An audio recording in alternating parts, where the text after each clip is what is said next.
El 28 de diciembre del 2011 a las 2 de la tarde me morí. Yo estaba sentado en Casa Molina, mi restaurante, en el computador, tenía cargado a Miguel. Estábamos en la ventana de la sala, que era también la oficina, y daba a la calle. Entonces yo vi que llegó mi hermana Gloria Patricia, que le dicen Goyos, y salía con el niño cargado a recibirla y le pedí el gran favor que me comprara un Advil porque tenía mucho dolor de cabeza. Lo siguiente que supe fue que eh, súbitamente sentí que me estaban tocando los pies, los dedos de los pies, y me preguntaban que si sentía alguna cosa. Entonces, pues, por supuesto que sí sentía, y me pareció muy raro. Fui abriendo los ojos y descubrí pues que estaba en un lugar súper extraño cuando me dijeron de una que estaba en cuidados intensivos de la clínica Las Vegas, que había tenido un accidente cerebrovascular, exactamente en esas palabras, y que estaban chequeando a ver si tenía movilidad en los pies y en las manos. El tema es que ya era 4 de enero. Entiendo que Goyo volvió a los 5 minutos de la farmacia con el Advil y me encontró extendido en medio de la calle. Afortunadamente a mí la gente ahí en Manila me quería mucho y estaban pues rodeándome, y algunas personas pues aterradas o aterrorizadas porque literalmente pues estaba muerto. Eh, Ella me hizo montar al carro. eh, en ese trayecto hasta la clínica Las Vegas, que según ella me dijo, pues fue como de película, inclusive varias partes en contravía, y cuando llegó a urgencias me recibieron inmediatamente y muy rápido salieron a decirle pues que ahí no había nada que hacer. Como era el Día de los Inocentes, cuando ella empezó a llamar a la gente, me dijo pues que se había puesto furiosa porque inclusive la mamá de Miguel y varias personas pensaron que era una inocentada. Pero según entiendo, pues antes de una hora la clínica estaba llena de gente que me quiere mucho y estaban esperando pues ahí noticias, pero definitivamente pues el tema no había sido fácil. Yo gran parte de esta historia la sé porque después de que abrí el restaurante 3 meses y pico después en el Mall Indiana, un día estaba sentado ahí, se me arrimó una señora adoradísima, impresionante, y me dijo que si yo sabía quién era ella, y yo pues no tenía ni idea quién era, y me dijo, yo soy Vicky Ángel, la doctora que lo recibió en urgencias el día que se murió. Esta historia entonces tiene fragmentos de eso, mucho de lo que leí en la historia clínica, y por supuesto pues tiene todo lo que sentí durante esos días, porque estuve en coma 5 o 6 días, 6 días, y realmente entiendo que en medio del coma, porque esa parte sí, me desperté con un paro respiratorio, por lo que me tuvieron que hacer una traqueotomía, pero yo sí me acuerdo que en algún momento de todo esto que pareció como un sueño, pero un sueño que más parece como un paseo, como algo que hubiera pasado en realidad y pasó, y yo empecé a oír mucho movimiento alrededor mío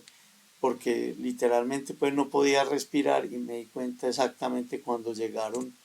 a romperme la garganta y meterme el tubo, que es una de las tantas experiencias tan horribles que viví en cuidados intensivos. Lo que cuento a continuación, no sé si duró los 55 minutos, los 6 días del coma. No podría asegurar que no fue un sueño o que fue un sueño. Eh, Pudo haber sido como piensan algunos, que es el resultado de la recarga de drogas que le ponen a la gente. pero el tema complicado, pues, o esto se enreda cuando después me empezaron a llegar libros, llamadas, inclusive del exterior, gente de España, un autor español, gente de Estados Unidos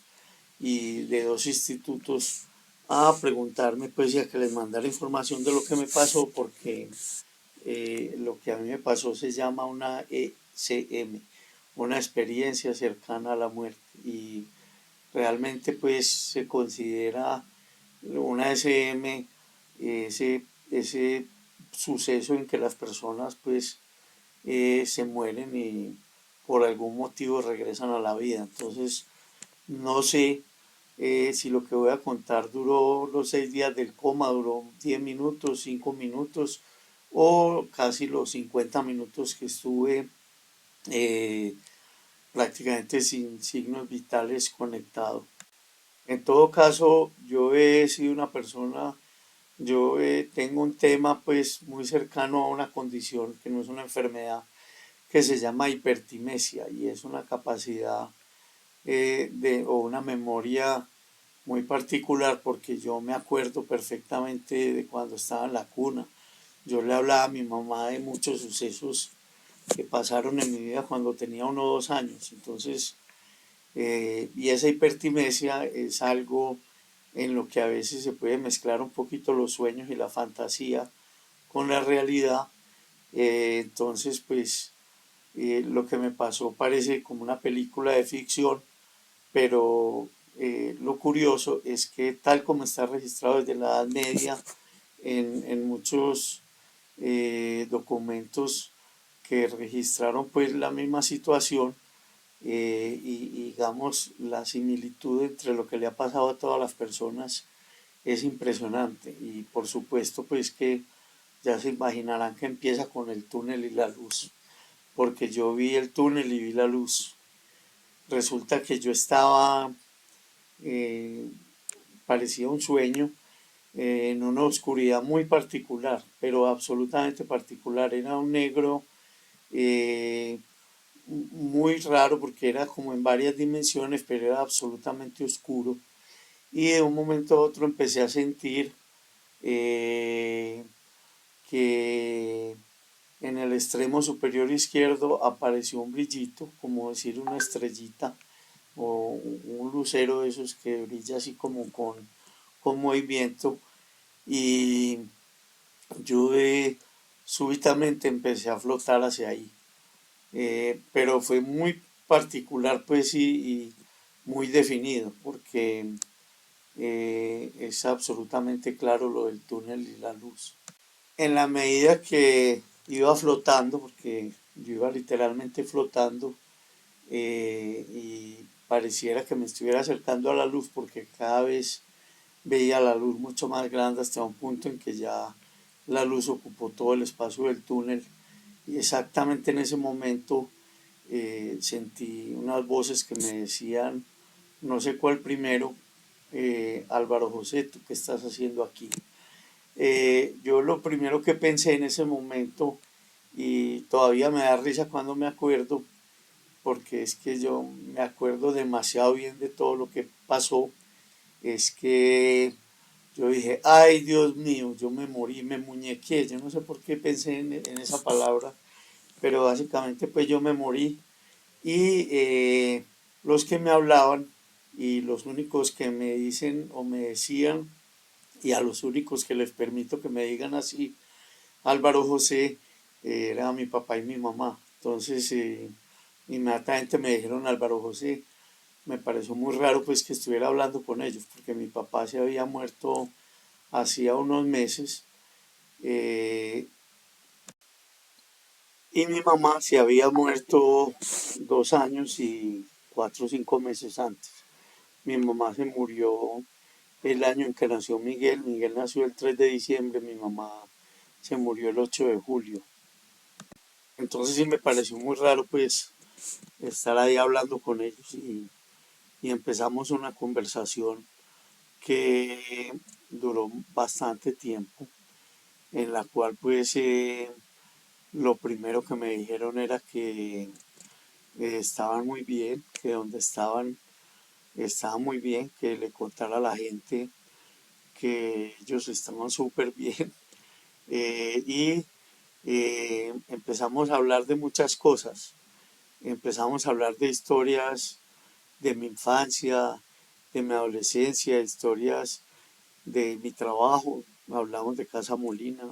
Me dijeron que estaban muy orgullosos de mi trabajo como cocinero. Eh, ya el tema con mi papá se derivó necesariamente pues a su pasión, que era la protección del medio ambiente. Entonces él me habló, que me dijo pues que yo tenía que seguir con su sueño de cuidar los árboles y las aguas de la tierra. Mi papá, desde que me crió,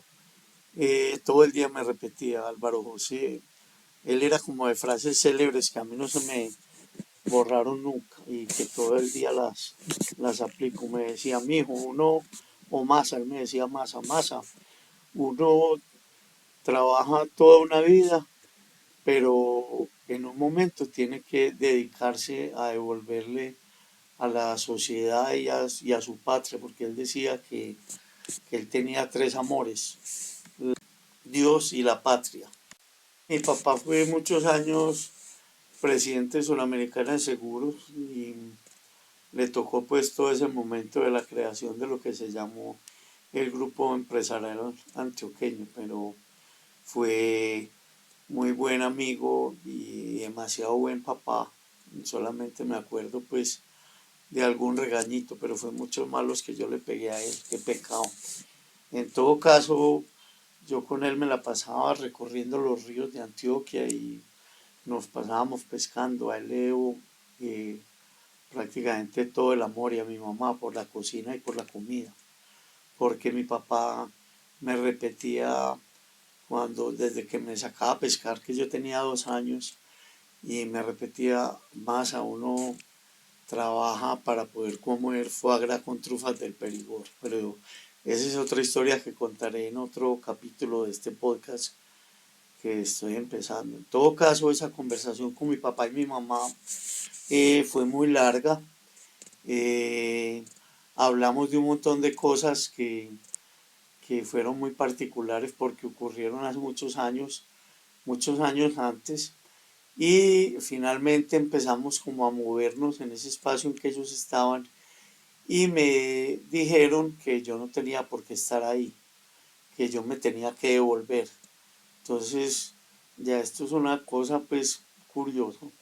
Me llevaron hasta una puerta donde había una fecha, que era la fecha pues en que a mí me pasó este suceso. Me dijeron: mira, Álvaro José, aquí no está tu nombre, aquí están los nombres de todos los que se murieron hoy, y tu nombre no está aquí, quiere decir que tú vas a volver. Ahora, ahí hay varias cosas muy interesantes, porque a mí después me hicieron muchas entrevistas en la prensa, en la televisión, en el radio, y me decían,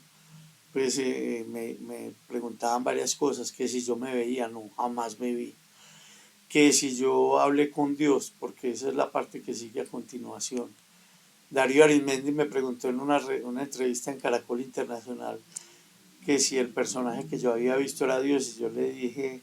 Darío, si el personaje que yo vi hubiera sido Dios, yo no hubiera vuelto a montar un restaurante, sino una iglesia, que es mucho mejor negocio. En todo caso, pues esa conversación después con mi papá y mi mamá terminó cuando yo seguí flotando de las manos de un personaje con el que tuve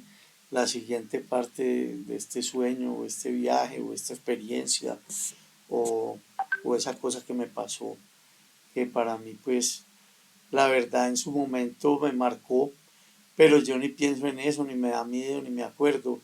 Tengo una cosa buenísima, porque es que a los Molina, la muerte para los Molina, y hablo pues desde varias generaciones atrás, fue terrorífica. Y la verdad pues que para mí no fue, y podría casi que certificar que la muerte no es una cosa asustadora para mí. Por el contrario, fue una experiencia pues me generó muchísima paz y mucha tranquilidad. Y de alguna manera me cambió la vida porque empecé a ver las cosas desde otra perspectiva. En todo caso, pues después de esa conversación tan larga con mis papás que terminaron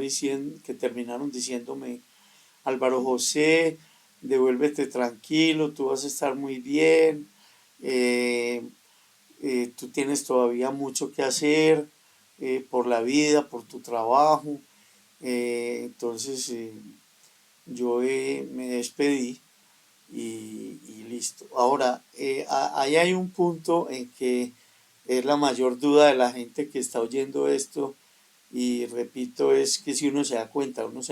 que se murió. Y anticipo una conclusión que saqué de toda la experiencia, que es algo que he contado, como les digo, en tantas oportunidades en que me han preguntado sobre esto, y es el cielo y el infierno. Digamos, este paso para mí fue muy tranquilo, y la conclusión que yo tengo es que el día que uno se muere eh, va a tener dos alternativas: o la tranquilidad o el remordimiento. Entonces para mí el cielo no es otra cosa que el paso o la transición a la muerte, que es como un sueño, es como estar dormido sin soñar, muy profundo. Eso no es horrible ni angustiante, pero básicamente pues para mí, yo a Miguel le digo: negro, uno tiene que procurar ser bueno en la vida para que en el momento en que uno se muera no tenga que arrepentirse de absolutamente nada. En todo caso, cuando yo terminé de hablar con mi papá y mi mamá, yo salí a flotar directamente, y me llamó mucho la atención, pero ya voy a explicar la razón: por el Mar del Norte. Y además lo tenía clarísimo, iba por el Mar del Norte. Yo desde que tenía 5 o 6 años era muy lector. Mi primer libro fue El tercer ojo de Lobsang Rampa, y yo creo que el segundo fue El hundimiento del Titanic, que era una colección de esas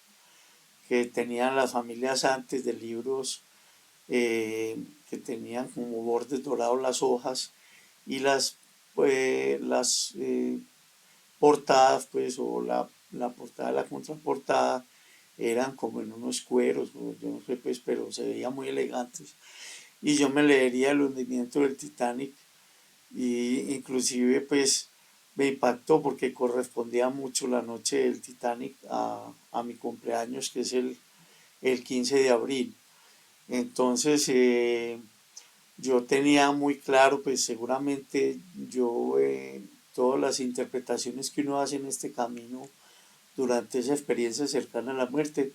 lo más probable es que tengan que ver con experiencias pasadas en la vida. Entonces yo vi el Mar del Norte, y en ese mar, que era un mar muy oscuro, muy picado, la gente sabe además que yo soy enfermo por el mar y por el agua, había barcos, y esos barcos iban en medio de esa tormenta, y este personaje con el que yo empecé a conversar me dijo: él ya no me dijo Álvaro José, afortunadamente, pero me dijo: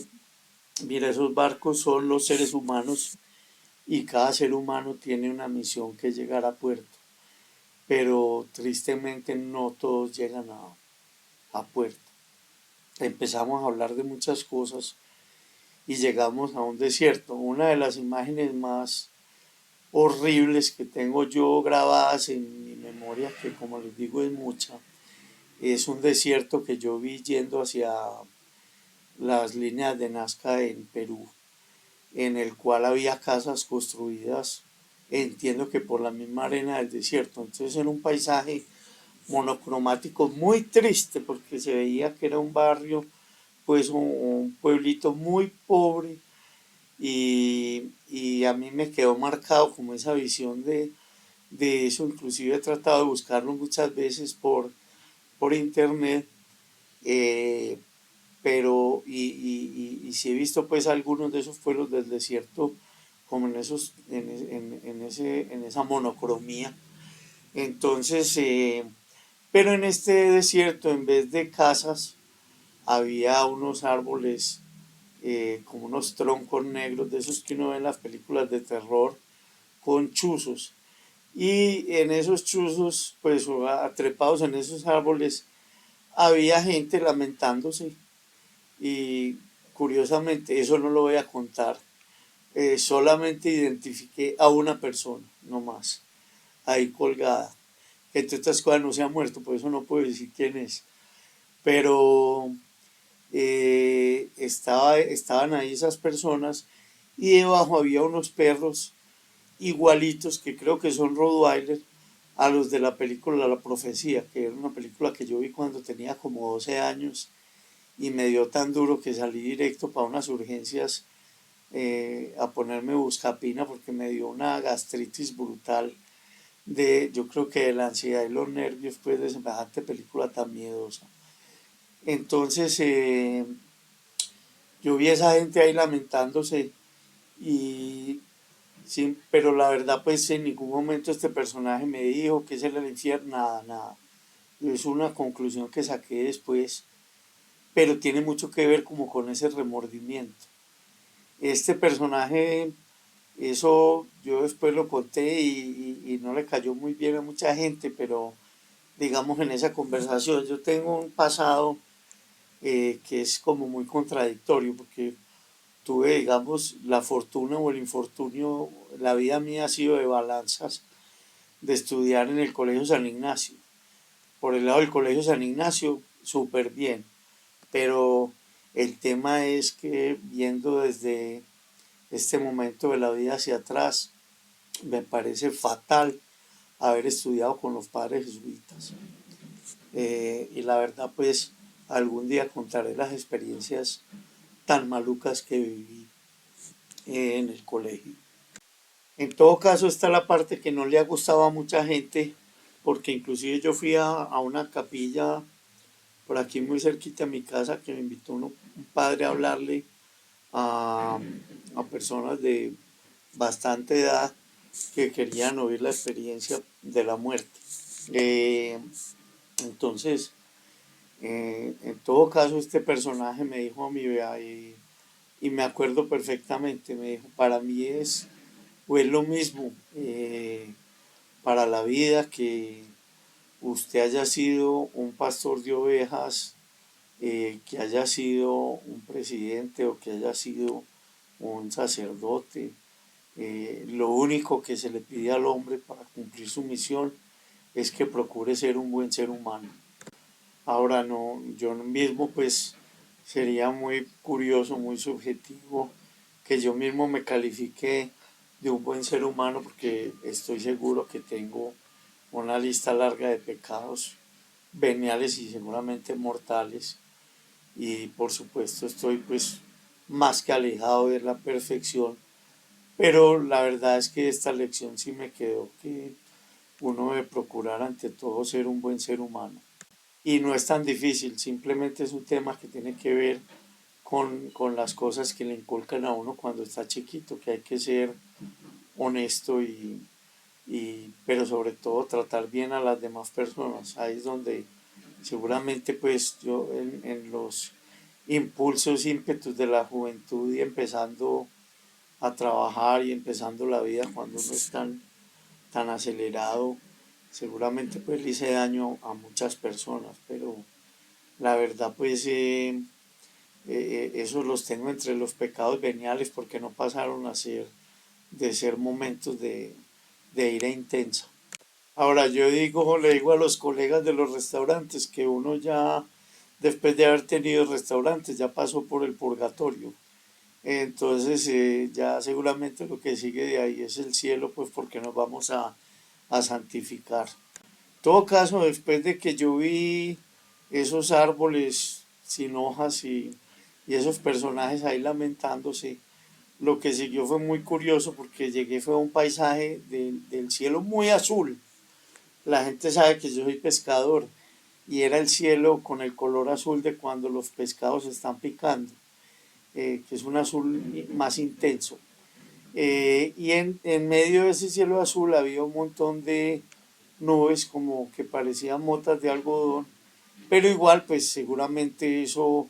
la imagen que uno tiene de ese momento tiene mucho que ver pues porque yo me crié viendo los frescos de la Capilla Sistina que tenía mi papá en la casa, que era amante del arte, y eh, en esos cuadros o frescos o como se llame, murales,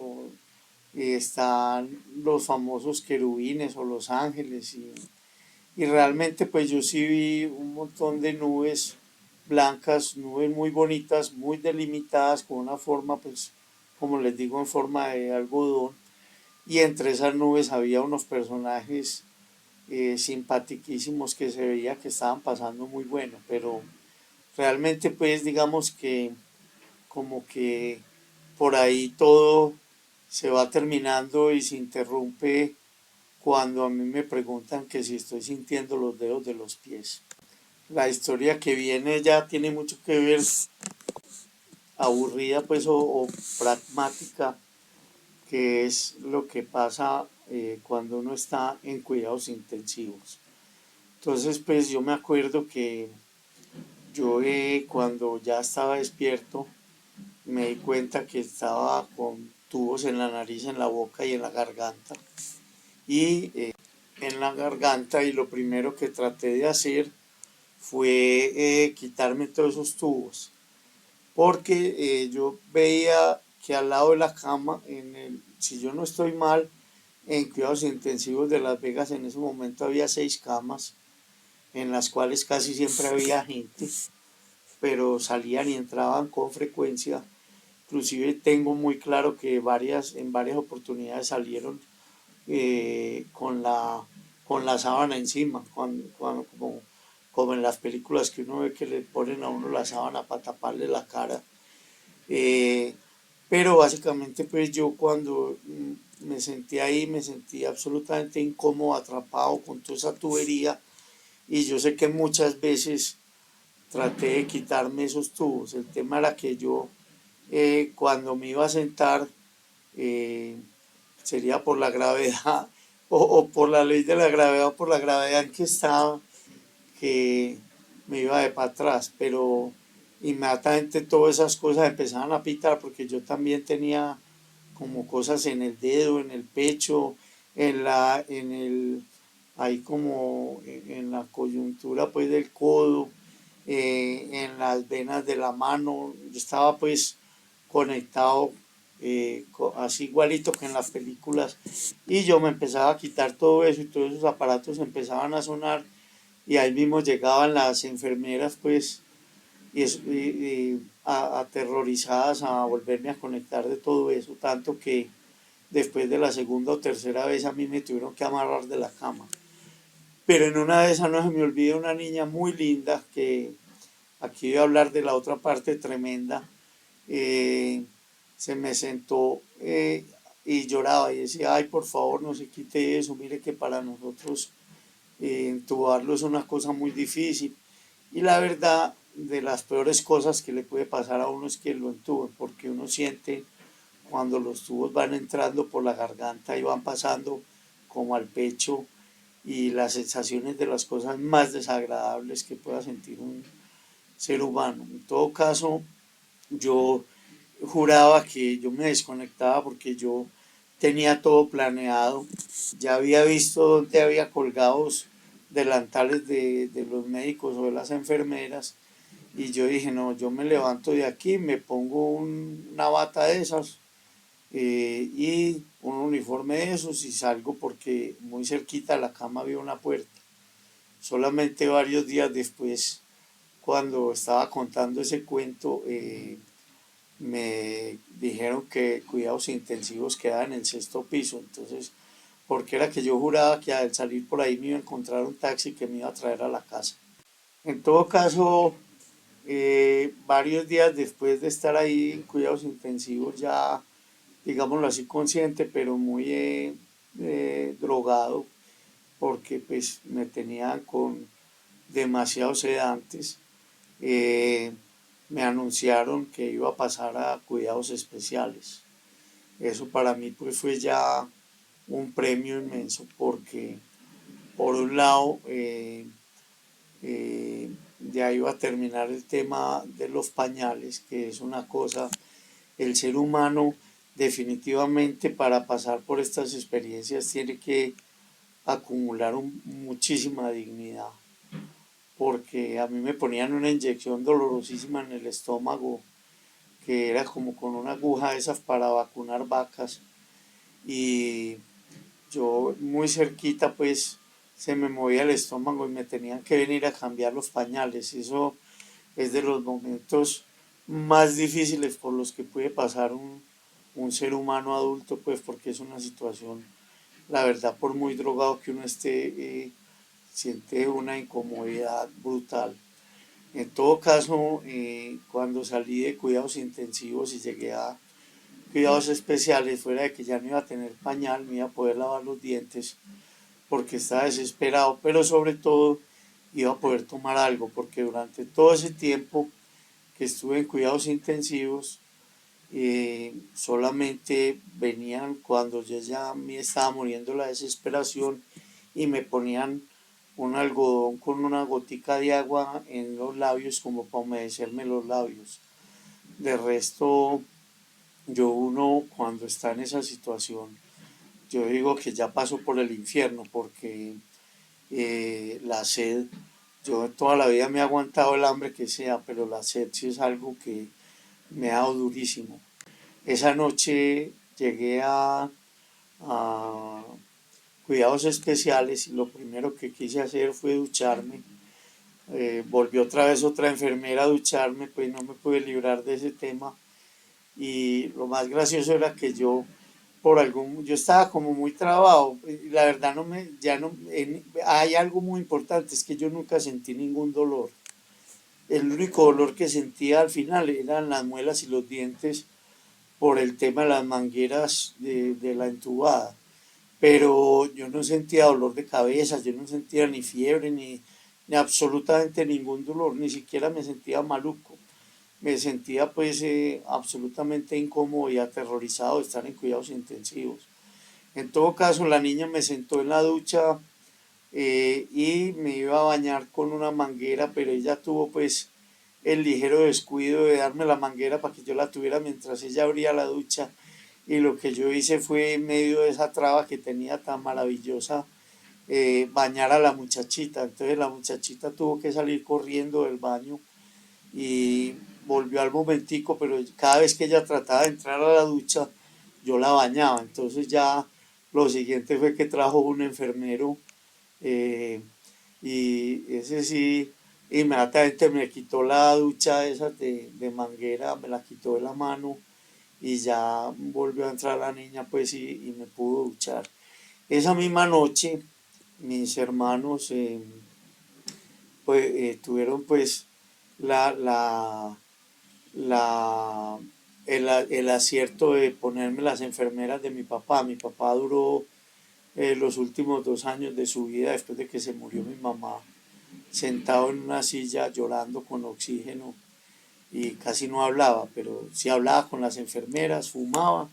y comía helado de macadamia, era lo único. Y se reía y hablaba solamente cuando yo le llevaba a Miguel, que le encantaba cargarlo y conversarle.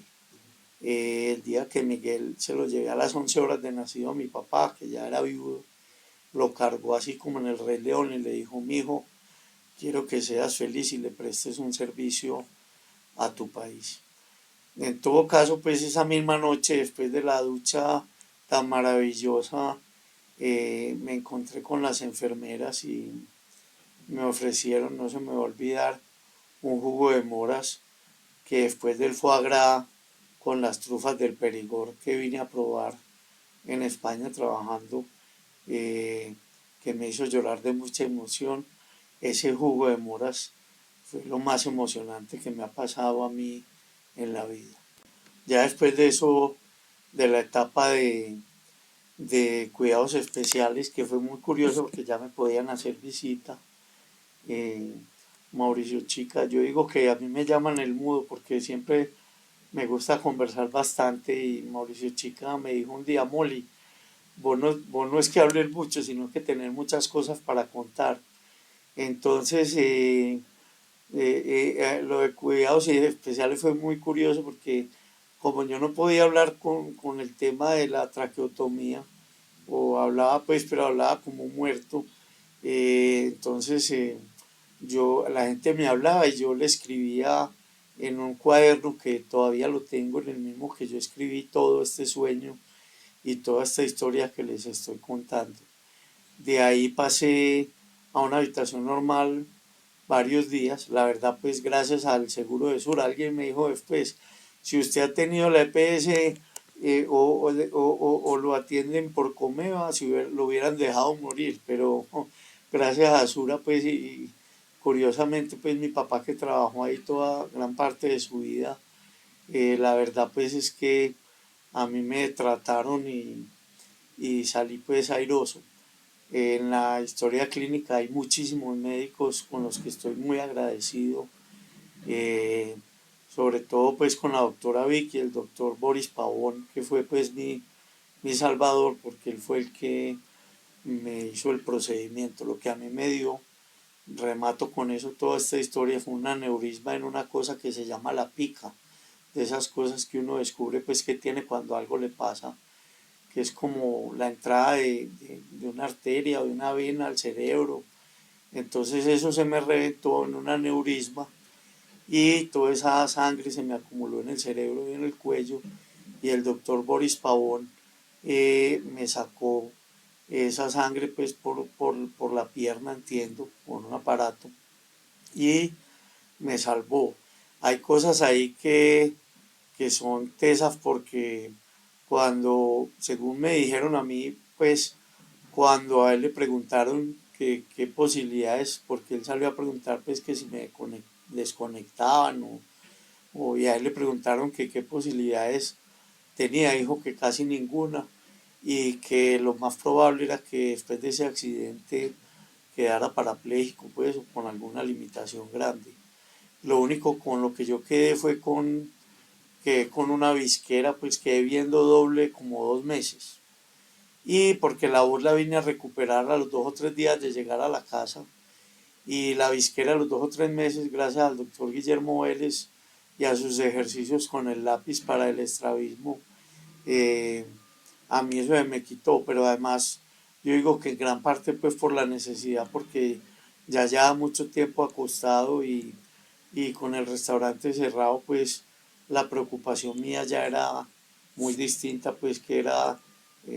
tener la manera pues de poderme recuperar económicamente ese hueco que se me armó. Pero la verdad es que, y todo hay que decirlo, pues que gracias al cariño y al amor de mis hermanos que me ayudaron tanto en ese trance en todos los aspectos y económicos, pude salir muy bien adelante. Del doctor Boris Pavón, que fue pues la persona que me hizo el procedimiento, más otro montón de médicos que tenían que ver, pues porque el de la traqueotomía fue otro, y tengo la inmensa fortuna, yo soy de pocos amigos, pero tengo uno de ellos que es un médico, se llama Federico Henao, anestesiólogo, que Fede llamó a muchos de sus amigos a que me fueran a ver y hacer unos exámenes muy especiales que me hicieron pues para poder salir de este aneurisma. Y la verdad es que sí,